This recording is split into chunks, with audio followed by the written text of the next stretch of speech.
Palace Imagem apresenta. Que tipo de comportamento é esse? Que tipo de comportamento é esse? Filho mata pai para ficar com a herança. A quem já é mais velho, mas só namora criança. Ezalaki lobby ba collègue nanga bayaki ezalaki remise ya ba diplôme ni mon copé a ko expliquer biso lisusu très clair lelo eza jour ya remise ya ba don tozana yemoko pasteur ou aza fondateur ya église yemoko a ko expliquer lisusu biso ba téléspectateur ngai journaliste na bino ma vie a pas na ko expliquer bino nyonso te po lokwa yemoko aza soka azalaki te nenga kina yebisa bino mais lokwa yemoko aza sur le terrain. Shalom papa. Shalom maman. Papa, bonne santé. Ya nzambazo sala grâce, très bien merci. Nabino. Puisque plutôt bien, nzambe ka mpe sala grâce. Amen. Et tout le monde a déjà pour papa ça déjà ya ko sepele ngeza déjà ya esengo. Papa lelo toye eza mukulu ya remise ya badon ndi to assister na kilt. Po tozaki pe na kilt si bado ezopesa ma tozala ki wana. Et mukola lelo papa pona yo et salut ndengeni. Oh ma soeur, je suis dans la joie. Pourquoi dans la joie? C'est pas à cause des biens, mais parce que le peuple a compris, OK, la responsabilité sociale de l'église. Le peuple a compris. Et Nebandeli, quand j'ai commencé à lancer cette vision, comme si j'étais en dehors de la Bible. Mais petit à petit, aujourd'hui, c'est la grande démonstration que le peuple de Dieu a compris que l'église, ce n'est pas seulement Alléluia et Amen. L'église, c'est aussi Kosunga, Bato Baza Kokelela, et ça peut Kosala Bolamu, Nabatu Oyo, Baza dans les besoins. Voilà, et c'est mon niveau Oizali. Et puis, à le long la Zate Namboka Oyo, Nebike, orphelin Otokoyamba, Bakozang et Lokakoliate. Pourquoi? Parce que l'église a compris. Nesika, et c'est mon Makasi et Zomi Nisika. Ya solo papa esengozo mi place na siku papa na linga kinaye ba pona bana nzambe bakolanda bakotuna eza église eza ONG to eza papa expliquer biso. Merci beaucoup. Tozana deux institutions au tozali kokamba. Tozana église puis tozana ONG. Tozana biloko mibale. Église kombo nango altar de fogo. Ngai mutu nazali porteur de la vision ndenge baninga mususu babengaka visionnaire. Église en Botami Pekaka na Luanda na Angola et Botami na 2014. Église ezali altar de fogo, temple haut tozana katia temple ya altar de fogo. ONG kombo na yango na abréviation MILPDO. Kala to bandaki ko abrégé yango Milipador. Mais tango personnalité juridique na biso bimi ba changer ki abréviation yango ebima MILPDO. Mais na minoko bato ba continue ko ba Milipador. Et l'ingi kolobanini na portugais, Ministère international de libertation pour la palabra de Deus et oração. Ministère international de délivrance par la parole de Dieu et la prière. Wana izali ONG. Na ONG wana ngande nazali président fondateur na yango. Pe ezali composé à grande partie na ba membre ya altar de fogo. Donc ezali ONG moko à caractère religieux. Donc tozali bana nzambe na bana nzambe tozani sika wana. Sikoyo partenaire na biso ya liboso ya makasi ya ONG ya makasi eza église altar de fogo. Alors ONG ezali ko sala projet orphelinat kala mingi te orphelinat ekofungwama parce que lokola ONG yango ezali pe ya église ezali partenaire na yango moni culte ya lelo esalemi boy neti activité ya lobby ya remise ba diplôme normalement esengela ke ezala un temple te altar esengela ezala na grande salle il y a Milipador, il y a ONG.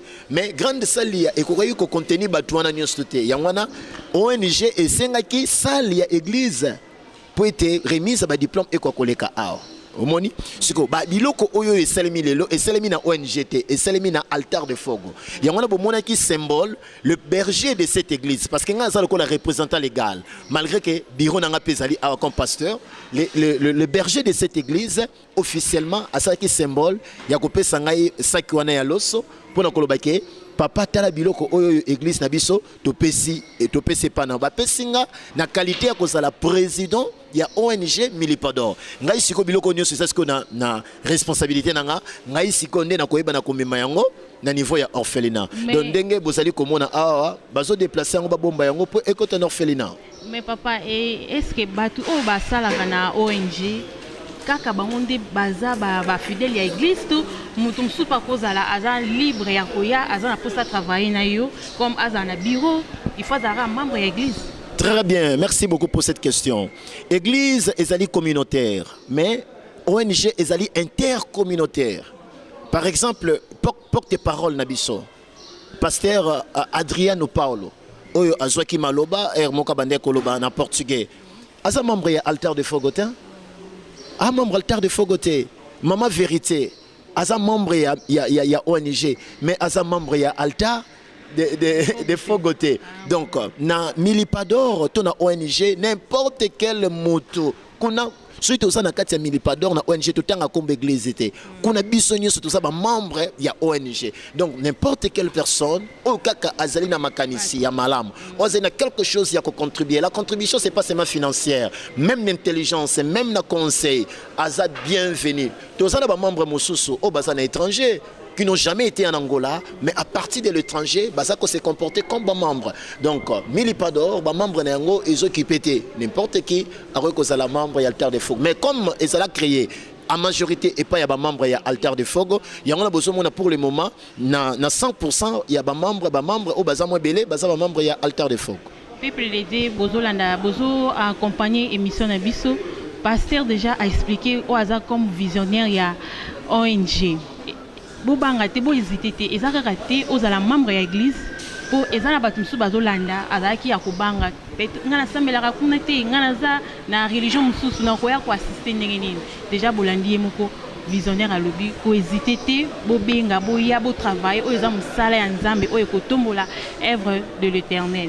Pasteur tomoni na era remise ya badon bat ba pesi biloko mais eloko ekamusingai komo na église etelemi na badon basaki aluso ba télévision o nangola mikolo ko michel mais na moni bana na yo ya église ba ye ko pesa yango donc eloko nini ya makasi diti tempo to mona na ba église la soki bangi ba lobela sur don pasteur azaka na moi te moko boya beta kana verset siko verset nini to eloko nini na o beta ki na bandimi makasi po ba ya na ba geste o ba sena mkola lelo. Ok, maman, merci beaucoup pour la question très très importante.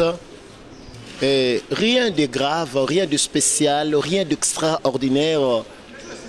Ezali, enseignement biblique ordinaire. Mais enseignement biblique moko oyoyo ezali koyate na objectif moko pirima charnel ou égoïste. Vexé biblique moko enseignement moko te o ezali koya avec intention moko négative de notre part. Donc, Tozali simple, ordinaire, Tosengi Batou, une petite exhortation, mais où ils allaient accompagner avec la grâce de Dieu. Où le problème est alinés. Et c'est quand nous surtout l'intérêt, les objectifs, ils allaient réellement ensemble, lui-même l'Éternel accompagne toujours. Nathan oyo batu baso te kamala muté. Nathan oyo tozana ba makamba ya ba confinement ba makamba belé. Nathan oyo ba crise économique eza makasi.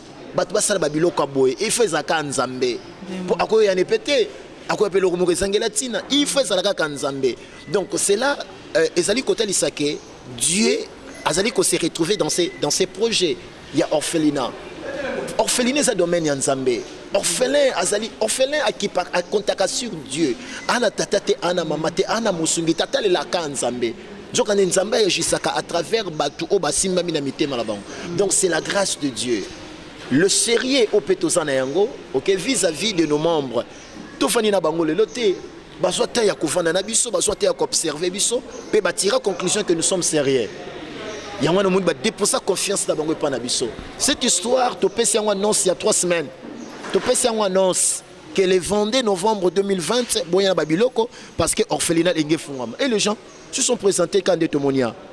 Et puis, na dimanche, nous sommes même ko sambelate. Ngana bane ko kende côté na l'église musus. Les locaux canaillés parce que c'est quelque spécial, n'est côté. Na bane ko kende côté na l'église. Donc nazalaki na ngawati. Donc ça c'est la grâce de Dieu, la confiance au bango bazana ngo panabiso et yemoko nzamba za derrière makambo oyo. ngapena kama komona babiloko nyonso ndenge nzamba sale. Merci pasteur. Siko papa Tony to eba po nazobeta c'était toujours po oza visionnaire ya ONG. Siko soki neti mutu alinga ya na ONG bana diti ba msuto zo mona baona babalabala msupi bazana bana ba mama babota bango mais papa zate mutu ko supporter bango zate. Bato ba jar ya bana bon pe boza boko yamba bango so ba yena bango aw. Bon, tout ça na ba critère na biso pona ko yamba bana ba critère au l'état azali ko pesa biso. La grande orientation na ko pesa awa ceux qui batu par exemple bazali aux environs na babisika obiso tozali, je rappelle que tozana na Luanda capitale ya Angola na municipio ya Kazenga na district urbain ya 11 de novembre na commune ya Ojaenda et précisément na Bairo ya Mabor en face na ancien Manaut 7. Ndesika na église ezali na ba installation na biso ONG ezali. Donc ceux qui moto à côté na ba problème ndengwana je na ko conseiller ayana no directement pa na biso te à passer par la direction municipale ya action sociale bangonde bakoyeba na ko évaluer situation na ye bangonde batu bakoyeba na ko décider est-ce que genre ya situation sociale oyo akende kuna to akende kuna te ezana ba aide mususu to ko sala pa moto sans pour autant to héberger moto a netika oto to yambi awabo ndenge na so ko analyser kawana ezaka moko boete oto kovanda na bango libena libela ya mapasa onga na moni ba ya 4 ba mapasa na donc baza batu mo ba utaki na province ya Wambo ba kina mobali bakomi a na capitale na simatan aba se retrouver te mobali alobi azonga Wambo eza moko ba province na biso akende koluka akie kuna ezo simba pete avec ba pandémie oyo nzele zate akangami kuna et moi si côté on a bana 4 donc bazo se retrouver te alors mutu ndengwana soit toko pese mbongo soki sika ko vendre za malamu toko pese mbongo bandi mbongo mais na minute bana mapasa za na bana 2 mois mbongo nini oya kosala na bana na 2 mois donc asa déjà mutu oyo il faut te récupérer so mutu ndengwana so te récupérer lokola famille ezali mobali yazali famille ezali na Wambo eloni to kosala to luka mwa mbongo ya transport mwa loka kolia mwa babiloko mususu to ko to pesier to ke to lié transport to futele billet ya transport na mwa ndamba mbongo o peut-être soit comme kuna koko banda vie to pesier accueil donc esa kanyo surtout te o to ko bandaka kozwa to vandi sikoto donc nous avons des critères na biso awa moyena pesa ba critères ngo nyos to ezate pona nini toko risquer to banda ko yamba ata batu oyo yo bazana tata na mama na ye amoni ke kuna kozala bien entretenu akoko ya koto donc to za na pona bato penza bazangi ekimelo bazangi sika ko vandelela nde bato na auto ko porter bango vraiment mena biso pasteur toto ki na ko chité émission na biso to ki na suka mais na question moko o matinga siko ifuna poser yango pasteur exactement ozwa kinanu idée wana ya kosala ONG olala ki olamuki to oyokaki lisolo babetelaki to mona kande ba mususu basala rapo komike bato bakomi ko profiter na sima ba ONG na fongola ONG moko boye otona ko fongola ngo soki na lancer l'état ekomona ekoluka soutenir ngai papa pona yotango zaki idée wana ozwaki ngo enquête eza yemo konza me mutaya ko sola kina ok il faut ça là eloko osala. OK, Dieu parle tantôt d'une manière tantôt d'une autre. Moko ya façon o nzambe alobelenga po ete loko etama motema na ngai eza makambo to zoko vivre na kati na église chaque fois dans nos bureaux na biso tanto vanda kato yamba kaka ba cas spiritualité tozo yamba pe ba cas social ebele uma mutu azoleka na akoti ayeko senga amonika ke église akoti umaka mutu aye ana kabwe siko bakawana a force ya koyamba yango ebele ya koyamba yango ebele tolobite tout s'organiser pour être tout banda koyeba na ko gérer bato oyo et puis tango tozongi na kati na makomi total les comportements de Jésus Christ tout autour na ye c'était pas seulement des cas spirituels il y a aussi des cas sociaux. OK au monde on peut ces recommandations bosala boy pona bosala boy pona bosala boy bosa ko se rappeler balanda ki Jésus va se retrouver dans le désert pourquoi et comment qui basala ki na nzala c'était après avoir côté ya bango. Alors, on constate que Babel va renvoyer Batouana, mais Jésus-Christ a dit donnez-leur vous-même à manger. Donc, totalaki, otozali komona, Dieu a tébissango à cœur et puis tozali kosala. Notre objectif, ce n'est pas derrière ça faire de l'argent. Base biblique nabiso ezana Matthieu 10, 7 à 8. Bible le Bible. Yesu azali koloba, allez prêcher et dites. Le royaume des cieux est proche. Guérissez les malades, chasser les démons, purifier le lépreux, ainsi de suite. Vers la fin, Azali Koloba, vous avez reçu gratuitement, donné gratuitement. Donc, la mission de Jésus-Christ, la mission de l'Église, Ezali pe koyibanako yamba batouana. Voyez-vous? Donc, et puis, Babi, Bozu, on fait les beaux pésophélés. Et notre objectif en faisant tout ça, c'est pas de l'argent. Et à tes potos yamba. Mais la preuve en est que la famille Otozana Bango a. Tu as mis Bango depuis le mois de janvier. Malgré le confinement, l'église est Kangami, l'église est Utiko Kangama. Tu as presque 6 mois, 7 mois.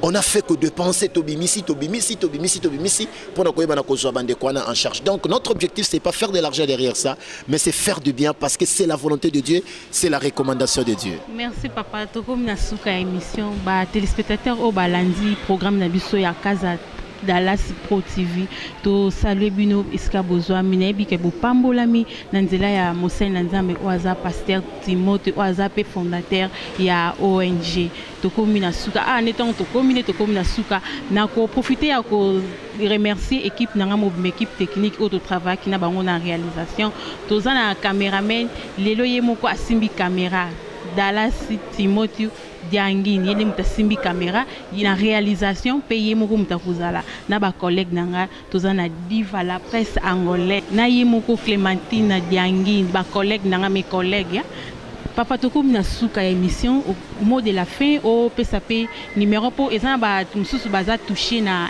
acte oeleki bakuzana po sababenga yo pe o loba moko po na ba pasteur oyo ba ko linga balanda na idée oyo zanango. Ok, l'idée n'est pas vraiment mon idée, c'est l'idée biblique, c'est la recommandation biblique. Tu visiter l'orphelin, tu salabolam ba malade, tu visiter ba prisonnier, ainsi de suite. C'est ça aussi l'évangile de Jésus-Christ.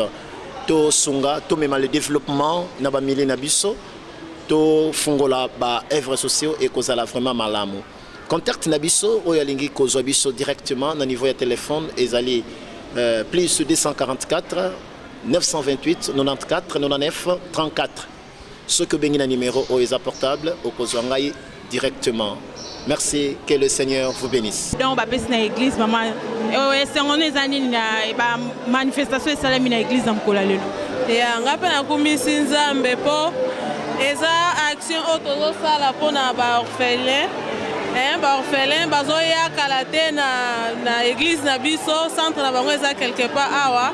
Yango pasteur na biso église ya organizaki nini OK biso bandimi toya na mwa muke oyo tozana ngo po to soutenir ba orphelin o bazoya yango tokumisi Nzambe po babaki ba orphelin bazaka liso Nzambe donc c'est-à-dire muke o biso tozaki nango otosungi Nzambe pa kotika biso te apamboli biso yango tokumisie na nyoso eleki awa. La merci maman. Maman to ye na église yo poza mondi me semble na kati ya église awa na organisation eleki awa na église eloko nini okoloba po na peuple de Dieu ezao basambelaka ate. Bon na pesi bango na remercier na Nzambe parce que na nyoso eleki kitoko na ndenge to bandaki bandele bandeli na ndenge to komi na suka malgré to komi na suka te mais pour la journal lelo na pesi bandeko nyonso merci ba o balandi biso ba o to pesi ba invitation ba ye ko répondre biso na remercier bango mingi na ta mingi akoloba te na pesi bango ka merci. Ma sœur et bon ONG eza na compte ya église to eza mutu a organiser ONG. Non, ils ont la compte église. C'est le pasteur titulaire Ndé, le fondateur, idée na Ndé yango aidé ke ONG Shalom. On a aussi le bani au sa pasteur na idée o yazanango pour asali ONG. Donc là on a encore le pasteur. J'ai béni le Seigneur d'abord pour toutes choses qu'il a accomplies, car ce n'était pas hasard, ni par sa force, ni par son intelligence, mais c'est la part de Dieu qui a produit de l'intelligence. Parce que nous sommes venus de plusieurs églises, nous n'avons jamais vu cette preuve. Nous n'avons jamais vu cette, comment dirais-je, cette expérience, ce parcours, cette grande chose. Vraiment, c'est une joie pour moi d'accomplir son idée jusqu'à la fin. Je bénis le Seigneur. Papa, tu as assisté à l'église, à la manifestation où il est ya orphelinat. Papa, osana un mot ya koloba. Vraiment, c'est peli mingi ndenga omoni. soki biso toza nango pourquoi totika bana wana na balabala sans soutien lobi tokolamenta tokomitungisa pourquoi criminologie bacriminel bakomi ebele na balabala eza mpo biso tozosunga bango te bana wana oyo baza na baactivité wana ya mabe na balabala biso tokozwa bango tokobomba bango tokolesa bango mpo lobi bazala danger te mpona population na nzela. Merci papa. Mama toye ko assister bino awa na événement oyo eleki ya badon ya pona ONG. Mama eloko ni okoloba pona manifestation oyo eleki na mokolo lelo. Ya pona manifestation oyo eleki mokolo lelo na pambolika nzambe po nzambe aza malamu po nzambe apesi na mutu nyonso oyo andimaki engagement oyo nzambe penda simbi motema moko na moko lelo biso nyonso to réaliser ngo.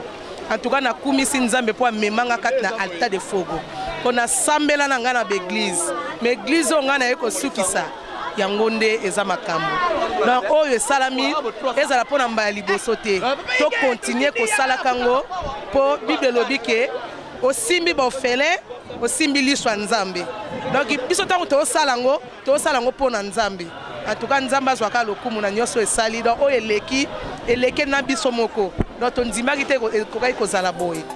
Que tipo de comportamento é esse? Vício de dinheiro e já não ouça conselho. Ainda é criança, mas já namora com os velhos.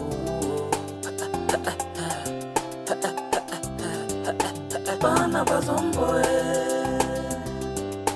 bana bazomboe, manyangu eve, bana bazomboe, na Cuba americano, bana bazomboe, Alidia Miguel, bana bazomboe, da fama jeje, bana bazomboe, na destemeu.